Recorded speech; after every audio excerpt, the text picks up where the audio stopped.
All right, this is video number 2. So another common topic that comes up in this chapter is set point theory. Set point theory is a very old theory. And what it argues is, or it proposes that human beings, adults, have a weight that they hover around. Now, that could change. You might gain weight and then have a new weight that you hover around. And it's hard for those folks to lose weight, but then again, they may also resist weight gain. So the way this kind of would work, remember we talked about basal metabolic rate. If you gain weight and you have a set point, over time your metabolism will go up, and unbeknownst to you, your appetite will drop, and you'll kind of eat less, burn more, and end up at your starting rate. So that's kind of the idea of set point. Now, if you lose weight, of course, your metabolism might drop, your appetite might go up, and you kind of burn less, eat more. Again, unbeknownst to you, you're doing it, and you end up at your starting weight. So there's two sides to that coin for set point theory. Now, if it's a theory, then how come everybody's gaining weight? And this is interesting. I have this slide that I grabbed from a biology of aging book. One of my colleagues teaches gerontology, and it's interesting. If you look at consumption of calories in males from the 1970s to 2000, and females 1970s in green to the 2000, both genders are consuming way more food. We just eat more, and we probably do a lot less physical activity. So we ought to be gaining more weight. What's interesting is the difference in the amount of calories that females take in today, 2020. So this is a bit dated, right? This is not new information. Is way more than the 1970s. So we should be gaining weight. I would argue maybe Americans, maybe humans aren't gaining enough weight. Maybe our bodies are fighting weight gain. We just eat so many more calories and we expend so less calories to do simple stuff like get up and change the channel on your TV that it's impossible for the organism that we are to live in a modern world with a plethora of easily digestible, especially carbohydrates, sugar that was never available other than the summertime, but it's available 24/7. How could we not gain weight?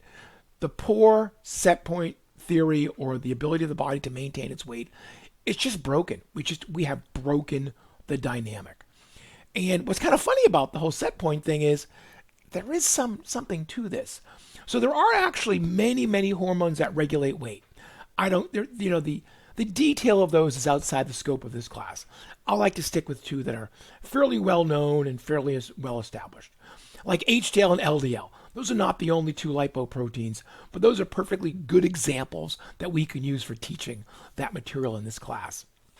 So there actually are two hormones that help regulate your weight.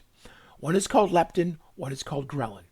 Leptin is made by body fat, and the implication of that is fat cells are not just these boring cells that collect calories. They actually communicate to the brain, right? And ghrelin's made by the stomach. The stomach isn't just an organ to breaking stuff down. The stomach can't communicate to the brain. When you gain weight, fat cells make leptin. And leptin actually is designed to go to your brain and say, eat less. So it actually lowers your appetite. And it kind of goes to the part of the body that regulates your metabolism, and it says, raise the metabolic rate.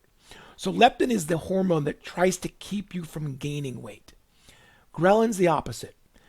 When people do lose a lot of weight, ghrelin levels in the blood actually do elevate, and it's the stomach telling the body, hey, you're hungry, eat. So it raises appetite and it lowers metabolism. Here's what's kind of scary about ghrelin. If you were to lose weight and keep the weight off, so you lost weight, you kept it off for a year, and this was a study published in, I think, the British Medical Journal or the Lancet, one of the two premier British science journals, or I should say medical journals. If you lose weight and you keep it off for a year and you measure blood ghrelin, again, made by the stomach, and it tries to tell the body to eat more and burn less, ghrelin levels will be elevated. As I try to tell my students in class, try to make the impact, your body hates you and your body doesn't forget you lost the weight. It explains probably why it is so hard not to lose weight. You can do that on an extreme diet. You can do that you can do that taking drugs, okay? Lots of ways to lose weight. Can you keep the weight off? That's what success is. Not losing weight, but keeping the weight off. That's the hardest part. And that's why for surgery patients, gastric bypass, for extremely overweight patients, they do generally keep a lot of the weight off. They gain a little bit back, but they do keep a lot of the weight off. And we see all the successful outcomes for them.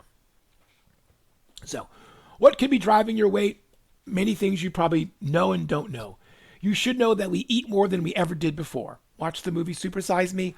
Watch the scene where the dietitian goes over like the original fry and the large fry, the original soda at McDonald's and the big gulp, right? We eat way more per meal than ever before. Hidden calories. We put cheese in everything. Cheese equals calories. Just remember that. Cheese equals calories. I call that the cheesification of America. Physical inactivity. In kids, it's not diet. It's actually inactivity. But Professor, kids eat kind of junky. Yeah, I was a teenager. I ate junky. We ate a ton of Yoo-Hoos. But I had to walk all the way down to Cumberland Farms. That was the name of the store that the little 5 and dime cigarette store that we would get our snacks at. It was 3/4 of a mile away. You did it gleefully to get junk, of course, but we were physically active doing it.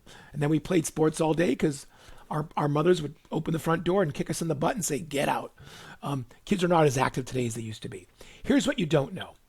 Oh, let me go back. Liquid calories is the worst. If you were to compare weight loss between two groups of people, those removing solid calories, just like solid foods like spaghetti or anything that's in a solid form, versus sodas or shakes or drinks, you will lose more weight if you cut the liquid calories.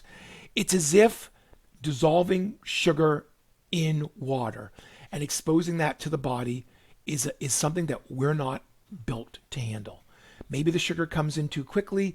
Maybe it's not that we eat sugar, but that it just comes in too quickly and just overwhelms human chemistry. Soda really is a toxin. It is. And that means juice is a toxin. And that means Jamba Juice is a toxin. And that means your $50 Starbucks sugar grande peppermint latte nuclear bomb is a toxin. We just can't handle liquid sugars. And then sleep deprivation. If you don't know that sleep is messing up your weight, now you do. Underslept people have lower leptin, greater ghrelin. So that puts the body into what we call the starvation response. When you have more ghrelin and less leptin, your appetite goes up, unrelated to hunger. Your appetite goes up, so you're snacking. And even if you didn't snack because you're the strongest willed person on earth, does it really matter? Your metabolism drops. You're eating less, but you're burning less. So the two things you say, what can two things that I can do to improve my life, Professor? Random person on the street. I heard your name is John, you teach nutrition. What can I do? No more liquid calories. Get a solid night of sleep most nights of the week. If you could do those two things, you're just so much better off in terms of managing your weight and maybe not losing weight, but trying to not gain weight.